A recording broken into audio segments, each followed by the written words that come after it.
আল্লাহর হাতে রিজিক। হাওয়া হয়ে থাকেন, আল্লাহ রিজিক দিবেন ইনশাআল্লাহ।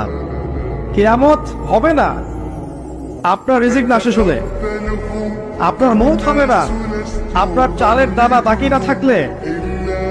আসমান জমিন সৃষ্টির 50,000 বছর আগে আল্লাহ রিজিক লিখেছেন।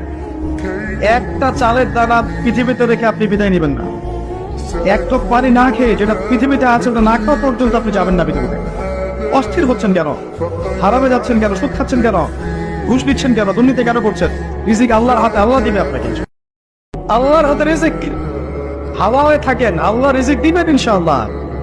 কিয়ামত হবে না আপনার রিজিক না শেষ হলে, আপনার মৌত হবে না আপনার চালের দানা বাকি না থাকলে। আসমান জমিন সৃষ্টির 50,000 বছর আগে আল্লাহ রিজিক লিখেছেন। একটা চালের দানা পৃথিবীতে রেখে আপনি বিদায় নেবেন না। এক টুক পানি না খেয়ে, যেটা পৃথিবীতে